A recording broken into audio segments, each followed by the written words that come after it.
Селям алейкум, витаю! В эфире телеканала АТР. Вы смотрите информационно-аналитическую программу «Бугунь». Для вас работаю я, Гульсум Халилова, и я рада представить гостя, который присоединился к нашему эфиру. Це Ярослав Божко, голова Центру політичних студій «Доктрина». Пане Ярославе, вітаю вас! Селям алейкум!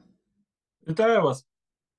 Хотела бы начать с следующего информационного сообщения, я бы сказала его очень позитивного и ожидаемого уже долгое время. Советник президента Украины Подоляк сообщил о том, что, цитирую, «Я хочу вам сказать следующее, поверьте мне, что очень быстро мы получим и Патриот, и Абрамсы, и Леопарда, и все остальное. Это объективное развитие этой войны. Это объективно будет все на нашей территории через 2 недели, месяц, 2 месяца. Все в том объеме, который нам нужен, у нас будет», сказал Михаил Подоляк.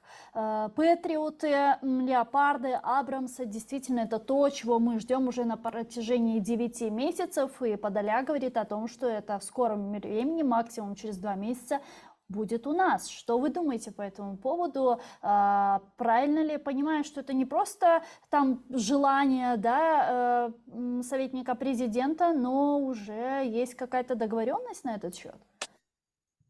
Ну, как минимум, мы же увидели ситуацию, там, где Польша, по сути, прямо предлагала нам передать ЗРК Патриот. Это, конечно, столкнулось с определенным непониманием, например, со стороны Германии. Однако, так или иначе, мы видим, что этот сигнал с польской стороны, это не сугубо польская инициатива.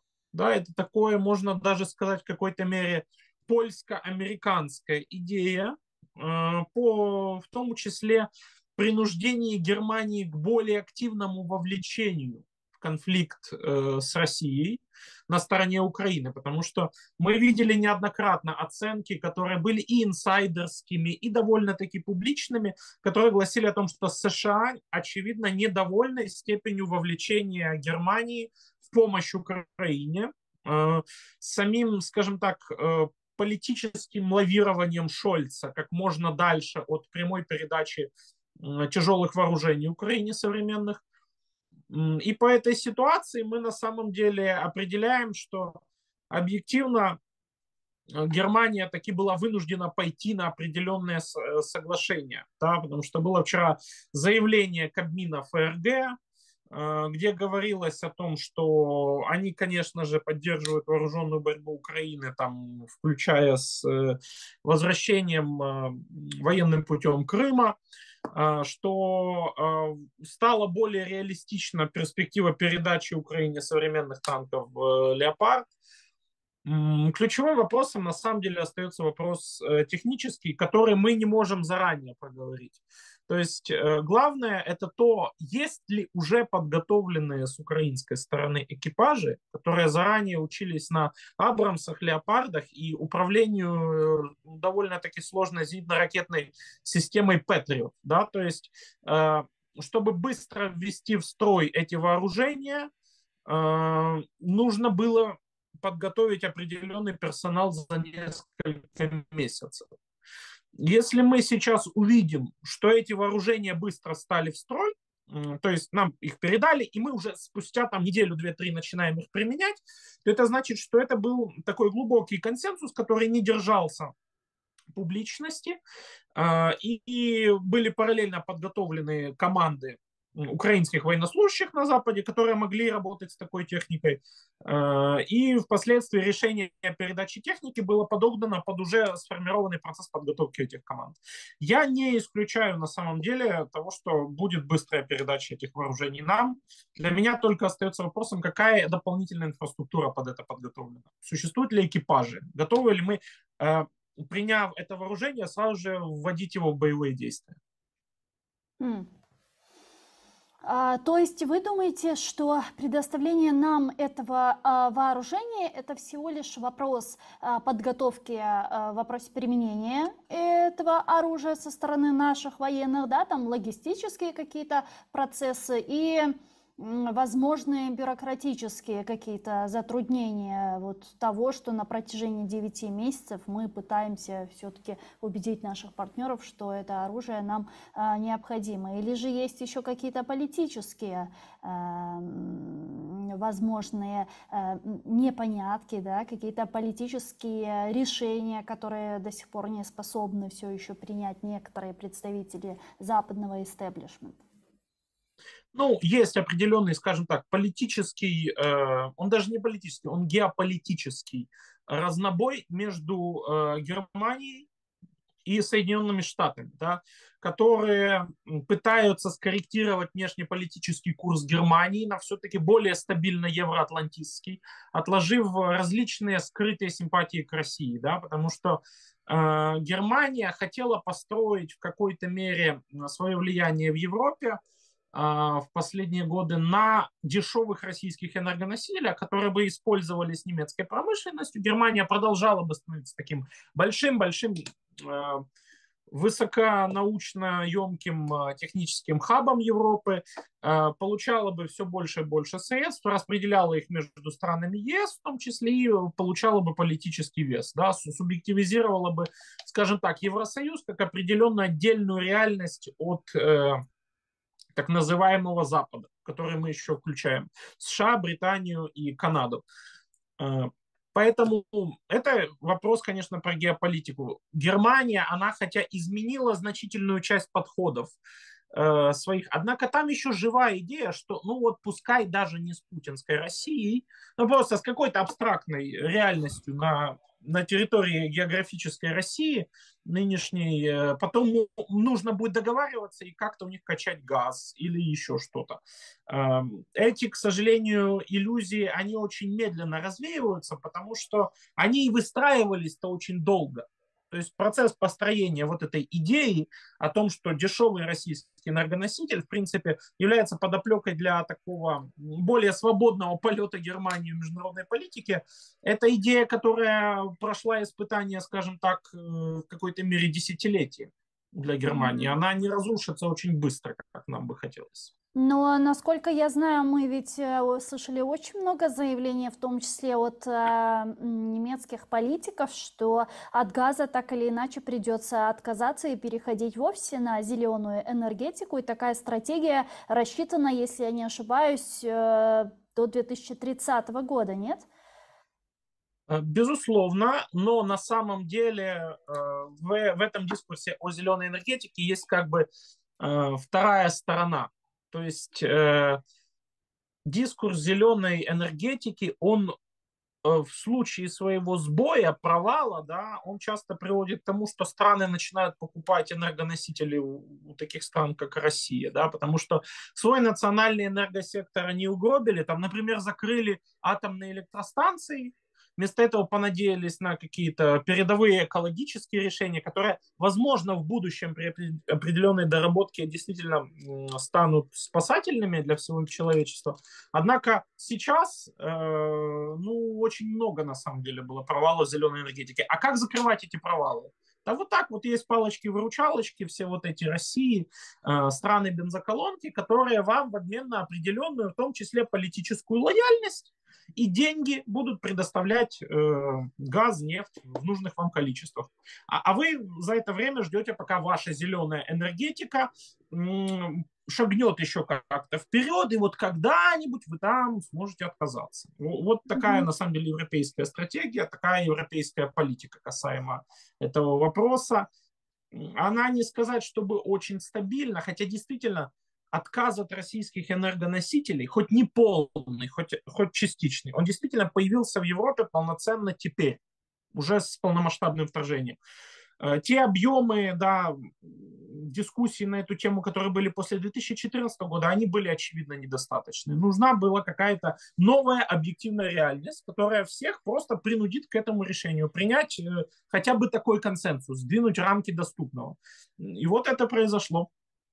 Ну, действительно, если мы говорим про Германию, да, это страна, которая с начала широкомасштабного вторжения в Украину по сегодняшний день очень сильно изменила свою риторику. То есть первые там заявления Шольца и даже первые там пакеты помощи в виде шлемов Украине, помните, очень активно это обсуждалось в социальных сетях, сейчас трансформировалось в более серьезную, в более такую масштабную помощь и более тяжелое вооружение предоставляется Украине со стороны Германии. Но если вот мы говорим про Европу, хотела поговорить про Венгрию. С вами страна, которая недавно ветировала предоставление Украине макрофинансовой помощи в размере 18 миллиардов евро, если я не ошибаюсь. Потом было заявление Урсулы фон дер Ляйен, которая сказала, что мы не позволим одной стране ветировать помощь Украине, то решение, которое, собственно, поддерживают практически все страны Европейского Союза. Чего добивается Венгрия? Венгрия вообще нам друг? Я так скажу, обычные венгры на самом деле часто оказываются гораздо более адекватны, чем их правительство. Это правда. И я слышал, в том числе и от украинских там представителей, ветеранов там, силовых структур, Мгм. что они там посещали различные конференции, где там разведки, военные, министерства, и даже венгерские военные или разведчики, они высказывали озабоченность уровнем влияния российских спецслужб на происходящее в их стране, на власть Венгрии. И были даже скандалы, когда таких офицеров увольняли то ли из военного министерства, то ли из каких-то разведывательных, контрразведывательных органов Венгрии. Но в конечном итоге венгерское правительство в лице партии Фидес, в лице Виктора Орбана, в лице того вообще комплексного властного консенсуса, который в Венгрии сложился, во-первых, он зависим от России. Венгрия хочет быть глобальным, ну, европейским таким газовым хабом по распределению газа из России.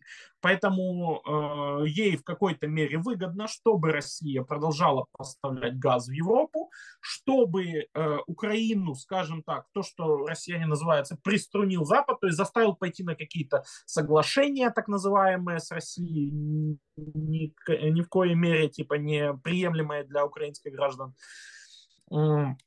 Венгрия, она использует в какой-то мере единственные те инструменты формальные, которые у нее Мгм. есть. То есть это блокирование, типа, оно же на самом деле объективно произошло только потому, что Венгрия имела возможность заблокировать формально юридически, потому что для таких решений нужен полный консенсус. И я вам так скажу, при желании у Берлина и у Парижа найдутся все инструменты для нормального давления на Венгрию с тем, чтобы она хотя бы по Украине скорректировала свой курс. Почему? Потому что в значительной мере Европейский Союз сейчас объединяется не просто ценностями, не идеями, там, не только идеями демократии, но и общим финансированием. Да? То, что более богатые государства, такие как Германия и Франция, распределяют э, средства таким более, скажем так, бедным странам ЕС для того, чтобы в том числе влиять на их политику, да, чтобы общая политика ЕС хотя бы начала появляться, чтобы какие-то консенсусы стали углубляться общеевропейские, стирались между государствами какие-то глубокие различия, которые усложняют взаимодействие и такое иное. Венгрия не является автаркией. Венгрия это не Иран, Венгрия это не Китай уж точно, и уж точно не Российская Федерация, хотя с этими всеми тремя странами Венгрия довольно-таки связана, но она просто... Просто выглядит так, что Венгрия, ну вот, открыто подыгрывает России. Ну, это так и есть, конечно же. И тут даже не столько блокирование, например, спонсирование Украины, потому что действительно можно в какой-то мере это было бы там списать на какой-то венгерский этнический национализм, да, представителей властной партии Фидес, которая все вот привязывает к правам этнических там венгров и т.д. и т.п. На образование на венгерском языке в Украине Мгм. и такое прочее. Но ведь были же прямые призывы Орбана к тому, чтобы по Украине были переговоры между США и Путиным напрямую, без участия Украины. И эти призывы были не единократны, и эти призывы были повторяемы. Эти призывы звучали, между прочим, не только от Орбана, но и от других подобных политиков, там, таких как, ну, вроде что-то Сильвио Берлускони, знаете, отставные вот эти вот Да, да. генералы европейской коррупции. То есть, по сути, на самом деле венгерская политика довольно-таки слаба. Они очень ограниченно могут влиять на ситуацию, но они действительно используют этот момент для того, чтобы усилить свои связи с Россией, подразнить Европу, показать даже какую-то свою ценность. Потому что ведь не факт, что Европа будет выкручивать им руки тут же. Может, Европа, наоборот, начнет договариваться, торговать какие-то уступки. Поэтому на Орбана пока не нашлось достойной управы, но это все, конечно же, вопрос времени. А кто может, на ваш взгляд, повлиять на вот такие решения Венгрии, такие политические решения Венгрии, чтобы они не шли вразрез с другими странами Европейского Союза? Ну, во-первых, вопрос о финансировании со стороны ЕС очень важный. Да? Если финансирование отменяется, то Венгрия начинает жить чуть хуже. И это начинают ощущать все. Потом второй вопрос, это касаемо газового хаба. Да? Если Россия перестанет экспортировать газ в Европу полностью, в том числе через Украину, в том числе, который потом получает Венгрия, то, скажем так, перспектива о том, чтобы рассчитывать на сценарий, в котором Венгрия опирается на Российскую Федерацию как на фактор своего геостратегического хоть какого-то влияния, ну, они уже будут нереалистичными. Вот Мгм. когда сообща страны Запада обрежут российские вот эти все газовые нити на Запад, пускай даже и украинские тоже, да, то есть в какой-то мере наша ГТС тоже может пострадать. Она может оказаться никому не нужна в такой ситуации. Но все равно комплексно, долгосрочно мы от этого можем даже выиграть. Вот тогда, конечно, не будет уже прагматичного смысла Орбану опираться на Путина. Мгм. Потому что у этих людей, вот объективно, я так не люблю, знаете, когда и пытаются искать в действиях авторитарных диктаторов какую-то глубокую идеологию. Вот кто-кто, а эти люди точно все считают в столбик и за копейку удавятся. Вот эти вот все и иранские вожди, и Путин, и в какой-то мере уже примыкающие к ним сербские и венгерские политики. Все они действуют исключительно лицемерно и гиперцинично рационально. То есть вы Во всех думаете, их Иран действиях есть выхлоп. То есть вы Да, да, думаете, да. что Иран, который продает России БПЛА, шахеды, они там им там шлемы передают, еще какие-то там установки. И, кстати, появлялись новости о том, что Россия планирует закупить у Ирана баллистические ракеты. Правда, официально эта информация не подтверждена, но тем не менее такие разговоры идут. Иран просто торгует с Россией, зарабатывает на этой войне, или же у него есть другие какие-то цели? Ну, скажем так, Иран для себя считает выгодной историю о противостоянии с США. Это история о поднятии ставок обеими сторонами одновременно, которая очень усилилась со срывом возможного подписания ядерной сделки США и Ирана в 2018 году. То есть, Мгм. когда все реально шло к ядерной сделке. Если бы была ядерная сделка, то значит, была бы какая-то определенная разрядка в отношениях с Ираном, его бы чуть-чуть вернули уже в человеческий вид, там сняли бы какую-то часть санкций, началась бы какая-то хоть частичная, хоть фасадная вестернизация. Власти Ирана, знаете, как ранний Талибан. Они бы были очень зависимы тогда от западного мнения в какой-то мере и вообще мнения международного сообщества, чего сейчас у них нет. Но сделка сорвалась. Почему? Потому что обе стороны хотели слишком много. Иранцы не хотели сойтись посредине, а США не хотели середину им предлагать. То есть там администрация Трампа очень жестко поставила перед ними условия, ну, можно сказать так, все или ничего. Включили жесткие санкции против Ирана в 2018 году. И тогда, к сожалению, эта санкционная политика, она привела к долгосрочным последствиям. Более радикальное крыло в иранской политике возобладало. Скажем так, те, кто были сторонниками любых договоренностей с США, надолго отошли на второй план. и они до сих пор не вернулись в кондицию. То есть сейчас радикальное крыло иранской политики, оно продолжает определять тон. Но спираль взаимного противодействия со США накручивается, потому что, знаете, я бы это сравнил с тем, как люди, знаете, есть такая игра, когда люди держат руку над пламенем вдвоем, и вот тут, кто первый отдернул руку, тот и слабак. Вот США с Ираном сейчас играют в эту игру одновременно, типа. И у них достаточно решимости не отдергивать руку от пламени, и игра будет очень еще долго продолжаться. Иран мог даже ничего в материальном смысле ощутимого с поставки БПЛА в Россию не выиграть. Но они этим повысили свою ценность в глазах США. А это более важно, чем даже отношения с Россией, потому что Иран понимает, что ключевой договор, да, в его истории ближайший, он будет не с Россией, а с Соединенными Штатами. Из-за него, наверное, вот эти ястребы иранские хотят как-то торговаться. А что может давать взамен Ирану, кроме денег, Россия? Возможные разработки по ядерному оружию, какие-то документы могут быть? Ну, скажем так, действительно, такая вероятность существует, потому что, как сказал один политолог известный, все, что возможно в физическом мире, вот физически, если есть эти разработки, то все возможно и в социальном мире. Мгм. Однако вот, можно анализировать с точки зрения интересов. Если Россия совершит такой шаг, то это окончательно отрежет, скажем так, поставит ее в позицию подобную иранской. Международная изоляция России еще не так глубока, как у Ирана. А нарушение, понимаете, одно дело нарушение международно признанных границ, да, это хоть и вопиющее преступление, однако это в истории человечества в принципе случалось. И потом все как-то становилось все равно на круги своя впоследствии.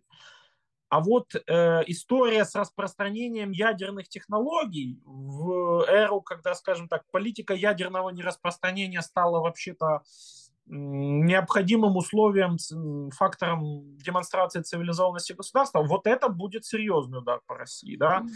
Одно дело, понимаете, когда Россия создает проблемы для Украины, а другое дело, когда Россия создает проблемы для всего мира.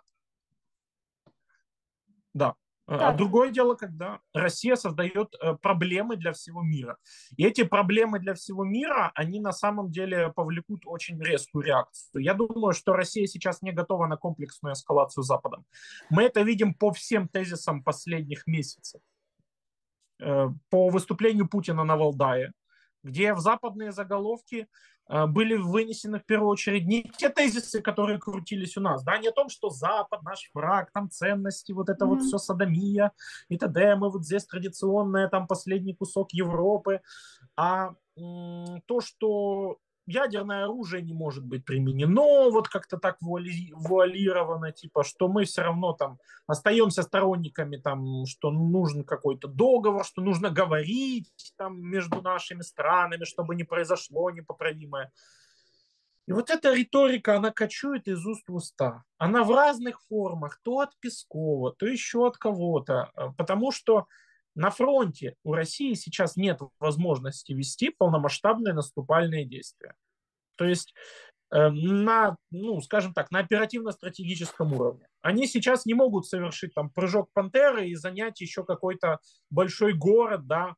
Мгм. Ну, теоретически могут иметь какие-то точечные успехи под Бахмутом, однако это не того масштаба на самом деле действия, которые позволяют России изменить ход войны. Все, что они сейчас могут, и сейчас они делают, просто закопать своих солдат в землю, ждать, пока их укатывают артиллерии, и надеяться, что того времени, пока солдаты в окопах не заканчиваются, у них хватит, чтобы как-то всеми правдами и неправдами выпросить у Запада перемирие с необходимым им снятием хотя бы части санкций. Ну, это как? То есть они больше всего с вот этими своими заявлениями о том, что они готовы к переговорам. А вот, кстати, Путин недавно опять на каком-то форуме там ходил, выступал и опять говорил, что мы готовы там, я готов там разговаривать с Украиной. Что-то там пугал опять ядерным оружием. Сказал, что если вот там СПРН заметят, что летят ракеты на нашу территорию, сразу там полетят и обратно. Ну, то есть превентивно массивный удар, там опять вот это вот все он там говорил, и при этом сказал, что мы готовы вести там переговоры, хотя так называемая специальная военная операция идет стабильно, у нас нет абсолютно никаких неудач, все идет так, как мы запланировали. На самом деле очень интересно, мне очень интересно было бы посмотреть вообще на этот план, который менялся 1000 раз с начала войны. Я уж себе представляю там Гаагский суд какого-то Шойгу, который говорит, да, мы так и планировали, собственно. Ну вот, а на кого ориентированы вот эти разговоры? На Запад? А что они ждут от Запада? Чтобы Запад сделал что? Ну а как можно ориентироваться на Запад, если решение о переговорах все равно принимает Украина? Они надеются, что Запад поставит каким-то жестким ребром перед Украиной вопрос о переговорах. Вот, мол, мы вас перестанем поддерживать материально, военно, финансово, политически, если вы не согласитесь на переговоры. Однако, ну, в какой-то мере это все же похоже на угрозу умирающего старца. Вот я, мол, на вас, вас не включу в завещание, не отдам вам мое имущество, если вы там что-то там... Так легче подождать, пока старец умрет на самом деле, и дальше делить имущество между собой. Э, Вот. Объективно, это история про попытки шантажа. Они очень различные, и они почти всегда неудачные. Мгм. Я помню, какой шок вначале у всех вызывала вот эта идея энергетического шантажа. 8 часов в сутки без света, без холодной горячей воды, люди будут сидеть, и все как выйдут, вот, мол, на улице, вот, мол, как скинуть Зеленского. Ну, конечно же, да, все же, конечно, оно же все так и работает, да, нет. Эти все идеи в Российской Федерации, чем, знаете, чем дальше в лес, тем толще партизаны, чем глубже война заходит в тупик, тем более странные идеи начинают восприниматься как, ну а почему бы и не попробовать? Вот это, оно же может... Мы-то уже ничего не теряем, как бы, а вот оно может же как-то сработать. Эта война была политической от начала до конца. То Мгм. есть сугубо военных факторов, да, на которые рассчитывала Россия, там было не так много. И главная идея была даже не в том, что вот они придут в Украину, и их армия будет кратно сильнее украинской. Нет, их идея была в том, что они придут в Украину настолько быстро, что основные части нашей армии не успеют просто развернуться, занять оперативное пространство, и дальше мы пойдем на какой-то политический суррогат поражения. Там, капитуляция, конфедерация, переговоры, что угодно. Этого не произошло. И после этого ну, военный сценарий полностью для войны не появился. На случай, вот если войска уже развернулись и заняли оперативные просторы, и получили оружие, и этих войск все больше и больше, вот тут уже как бы сценария нет. И поэтому тут уже начинает играть своими красками политика.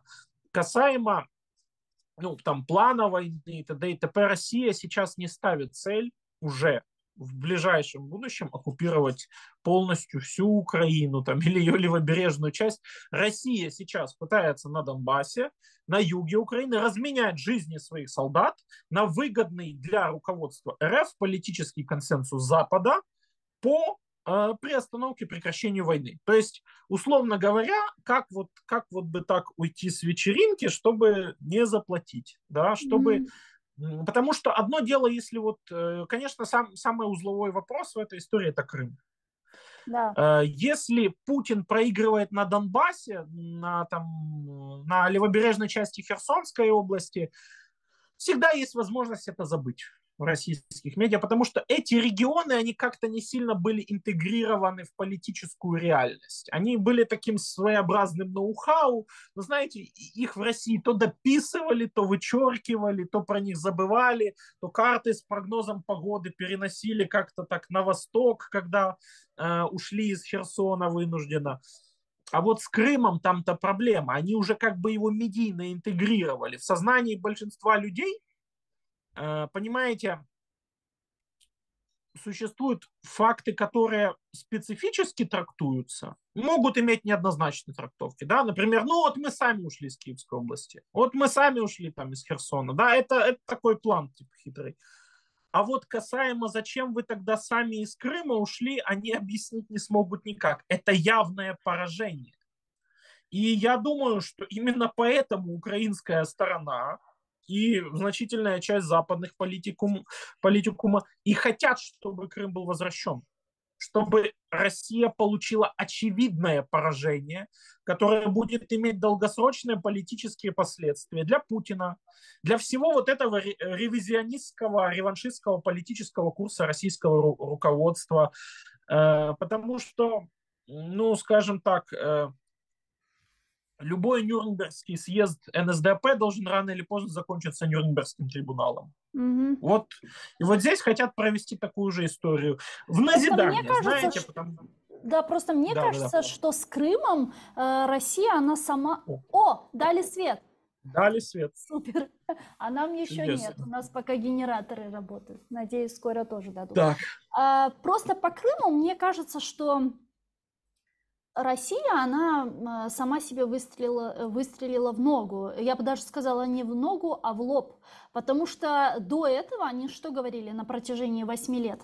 Вот Крым– это субъект Российской Федерации, мы там провели так называемый референдум, да, там какое-то волеизъявление народа было, все, мы там возвращение в родную гавань и так далее. А Донбасс это не было субъектами Российской Федерации, да, то есть Донбасс это какие-то там прокси-режимы, там образование, которое поддерживает Россия с целью защиты там русскоговорящего населения и так далее, да, то есть абсолютный бред и пропаганда, она декларировалась на протяжении последних 8 лет, но теперь, когда они эти территории также объявили субъектами Российской Федерации, ДНР, ЛНР, Херсонскую, Запорожскую область, а завтра мы их уже деоккупируем, и они бегут с Херсонской области, казалось бы, да, это вроде и ваши территории, вы их же вчера объявили своей территории, а тут мы их деоккупируем, и никаких красных линий нет, и никто не говорит о военной доктрине России, да, которая предусматривает применение ядерного оружия в случае, если нападение идет на территорию России, это то,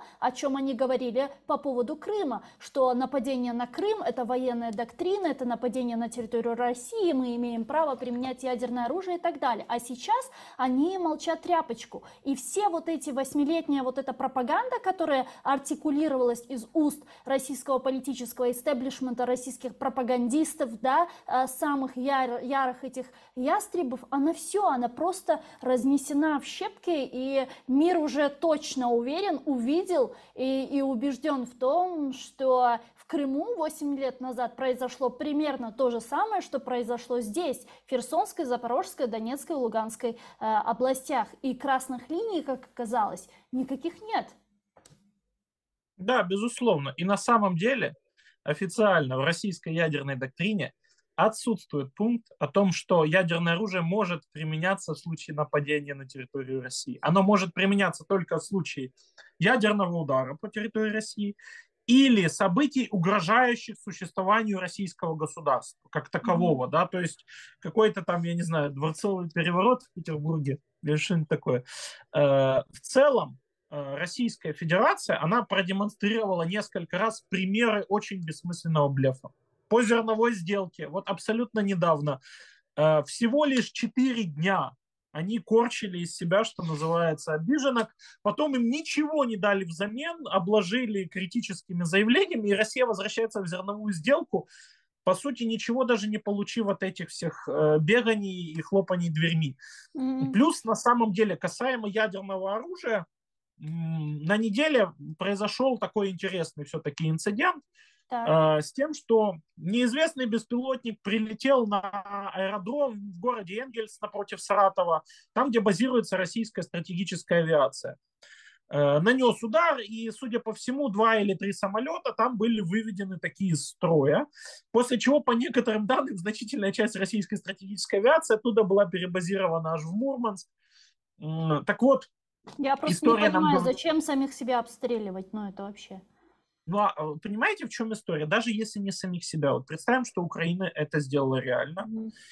И о чем это может сказать? Россия сказала, что Украина запустила беспилотник «Стриж» образца 1974 года.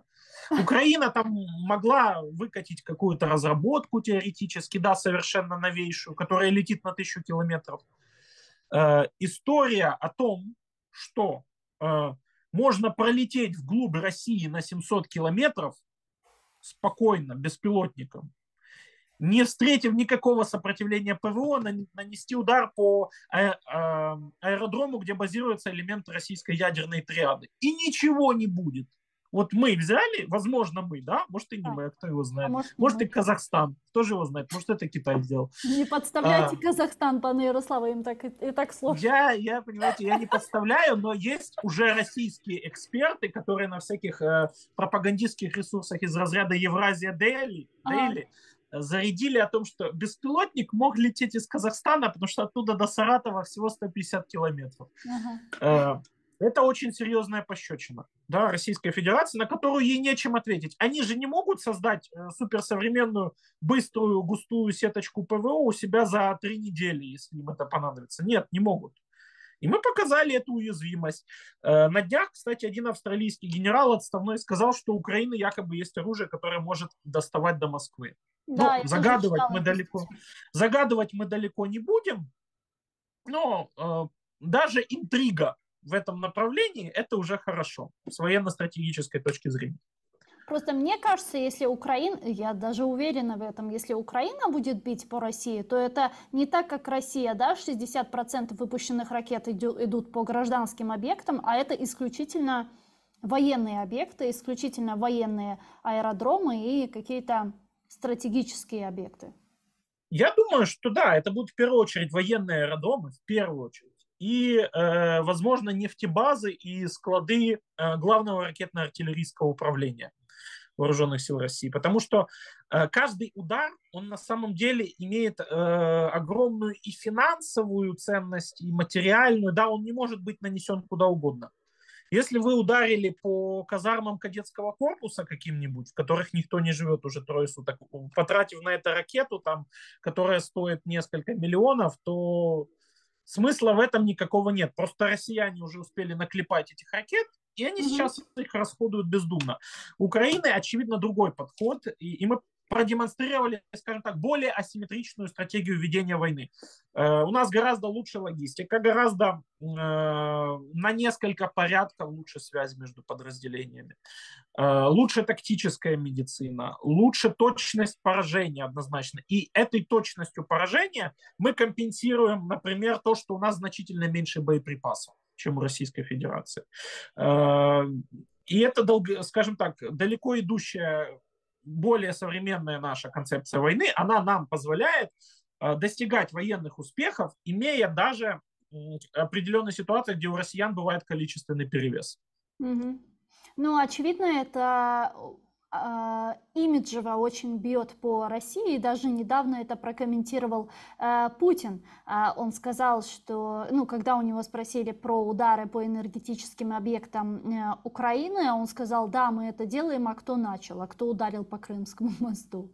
Ну, вот такое абсолютно циничное заявление прозвучало из его уст, но очевидно, что это его очень сильно зацепило. Вообще, когда мировой лидер начинает очень резко менять свою риторику, показывая такие, знаете, неадаптивные шаги, несвойственные себе, которых он раньше, очевидно, избегал, это сигнализирует всегда о его серьезных политических проблемах, о том, что он осознает свое поражение как таковое, о том, что он осознает, что реально существовавшие ранее подходы дали сбой, и сейчас нужно искать какой-то новый образ, который будет к существующей ситуации адаптивен. И Россия вот так на самом деле при Путине много раз ходила таким челночным бегом из образа такого жесткого, однозначно за свои интересы государства, государство, которое говорит, ну вот это же вот, мол, несправедливо, давайте как-то по международному даже праву, они там иногда что-то пытались пререкаться с международным сообществом. То есть риторика, она избирается, исходя из момента, и то, что Путин сейчас вынужден уже говорить такие вещи, о том, что, ну вот они, дескать, первые начали, это говорит о том, что, в общем-то, стратегия дала сбой, и россияне это понимают. Как минимум, российское руководство однозначно осознает, что сейчас нету возможности просто продолжать то, что было, как раньше. А пане Ярославе, ну то, что Россия сейчас пытается втянуть нас, скажем так, в переговоры, да, и пытается это сделать через призму наших западных партнеров, вот этот расчет, он безосновательный или же все-таки Запад может пойти на то, чтобы пытаться подтолкнуть нас к этим переговорам?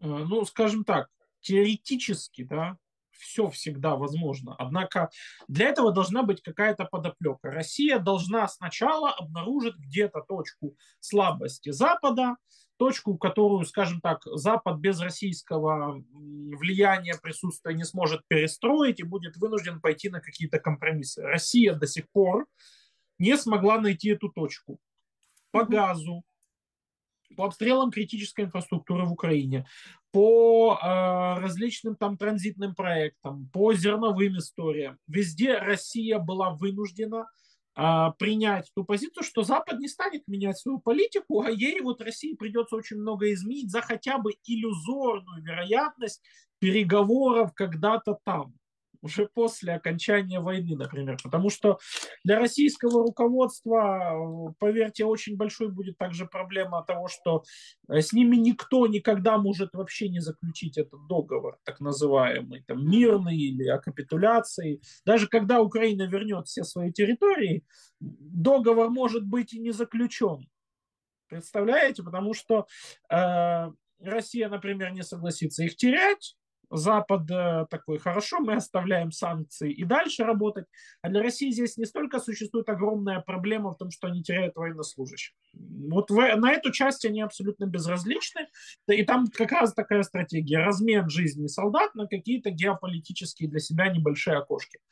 А, их больше всего волнует то, что санкции сохранятся. Даже при их поражении, даже если война фактически, физически закончится, санкции будут продолжать действовать, пока Россия не предпримет какой-то целый ряд мер дополнительных, да, помимо там ухода со всех оккупированных территорий. Например, мер, которые касаются выдачи всех военных преступников, мер, которые касаются радикального изменения внутриполитического, сначала, в первую очередь, курса России и, как следствие, внешнеполитического. Проведение, например, конкурентных демократических выборов. То есть Россия здесь в какой-то мере действительно может оказаться в ситуации очень аналогичной иранской. Только учитывая масштаб самого государства, это будет для мирового сообщества значительно большая проблема. Мгм. А если мы говорим про Соединенные Штаты Америки, сегодня риторика того, что Украина должна победить, а не просто не проиграть, она вот уже четкая, на ваш взгляд? Да, она довольно-таки четкая, тем более в конечном итоге американская сторона, она делала какой-то ряд заявлений последних месяцев, да, по переговорам из военных уст там, того же Марка Милли, исходя даже не столько из какой-то там сугубо политической логики, желания заключения договора с РФ, а сугубо из какого-то баланса, там, доверия, недоверия, возможности, невозможности проводить какие-либо там наступательные, оборонительные операции и так далее. Мгм. То есть это не говорит о том, что у США существует комплексное желание принудить Украину к подписанию хоть каких-то договоренностей с РФ. Хотя очень многие наши эксперты это так расценили, но в действительности США будут нас в ближайшее время точно поддерживать. А кроме того, глубина поражения России в войне с Украиной, она определяет будущее место России в мировой политике. Так или иначе, американцев не очень удовлетворяет ситуация, в которой Россия остается сателлитом Китая. Мгм. И если, скажем так, просто отказаться от планов по оккупации Украины для Путина еще как-то, ну, политически хоть и неприятно, но это не прямо катастрофа и смерть автоматическая, то вынужденная конфронтация с Китаем, которая может быть выставлена ему как элемент счета за согласие с тем, что Запад не будет продолжать против него радикальное давление, ну, это, скажем, уже что-то более кратно серьезное. И я думаю, что на самом деле война России против Украины – это элемент целой цепочки событий, которые, возможно, еще не начались или в какой-то гибридной смешанной форме имеют свое место, которые связаны в том числе с противостоянием Китая, США и Ирана, США, ну и вообще коллективному Западу. А Китай может на каком-то этапе вступиться за Россию, как вы думаете? Я думаю, что вот в этом и смысл, на самом деле, нынешнего этапа, что это такой подготовительный полигон, где стороны ничем, в принципе, не рискуют. Да? То есть Китай он же ничем не рисковал серьезным, глобальным, если бы Россия, например, захватила Украину за 3 дня, как они там обещали в своих агитках. И так Китай бы показал какую-то свою силу, в том числе силу своего сателлита, и принудил бы, возможно, США к каким-то более прагматичным договоренностям. Да, заставил бы как-то отступиться от принципов по Тайваню и каких-то политик по переносу производства из Китая в США и другие страны региона. А так, если проваливается украинская часть этой истории, Мгм. то Китай уже себя чувствует очень неуютно. Да? И выставлены как раз такие параметры, американской в том числе стороной, что любая серьезная военная помощь Китаю, Китая Российской Федерации, тут же повлечет к еще большему кризису в отношениях с США.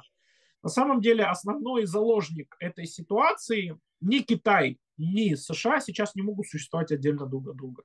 Между ними огромного объема товарооборот, целый ряд китайских компаний очень ориентированы на логистику, там, связанную с США и так далее. Целый ряд американских научных и прочих предприятий, они имеют производство в Китае. Но этот процесс начинает разрываться. То есть США выводят медленно производство из Китая, бан на полупроводниковые технологии, на их экспорт в Китай, чтобы Китай не мог построить технологическую такую автаркию и уже как-то давить глобально на США. То есть в этом всем очень мало непосредственно России. Здесь просто нету какого-то даже пространства, в которое Россия может вставить свою скрепку. Китай будет делать все, исходя из своих отношений с США. У США политика более комплексная. Она в том числе ориентирована и на влияние на Россию, и на влияние в Европе. Да, политика США это в какой-то мере политика мирового лидера, а политика Китайской Народной Республики это политика глобального ревизиониста. Однако не все мероприятия по глобальной ревизии бывают успешны, как показало вторжение Путина в Украину. Да. И последнее, вот вы упомянули санкции. Хотела вас спросить, вот те санкции, которые сегодня введены в отношении Российской Федерации, насколько они ускоряют экономический коллапс в России? Насколько они сегодня эффективны?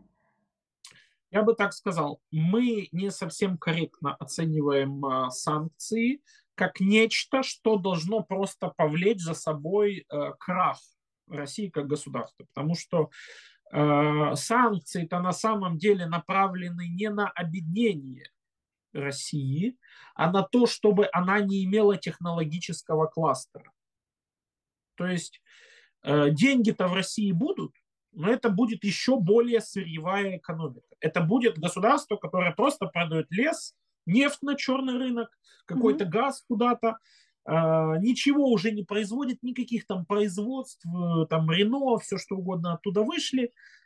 То есть это ну, делает из России такой большой еще один, как я уже говорил, большой Иран, который может получать деньги, но он не может их тратить. То есть доллары в России будут, но они не смогут за них покупать технологии, покупать оборудование, краску, то есть все то, что производится на самом деле или на Западе, или в странах с Западом связанных.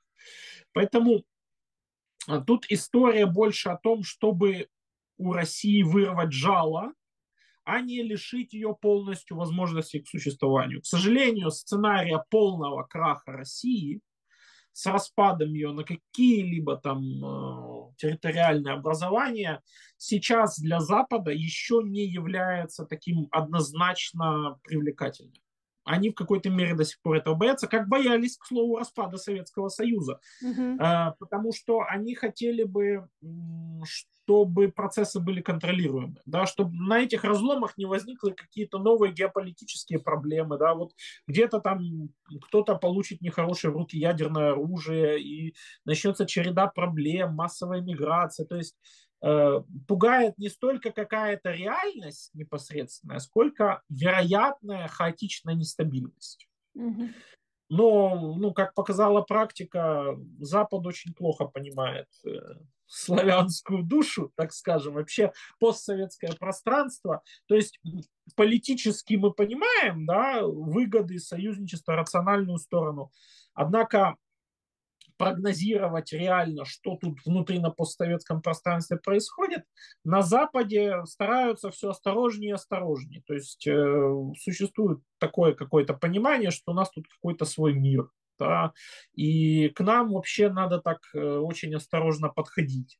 Не менять чего-то там радикально, не пытаться что-то сверху душить. Оно вот как бы само все сформируется в какие-то приемлемые рамки консенсуса, которые надо просто пододвигать. Мгм. Но эта политика тоже не жизнеспособна. То есть она несколько раз давала свой сбой, и она будет давать сбои в будущем обязательно. И цена этих сбоев будет всегда кратно расти.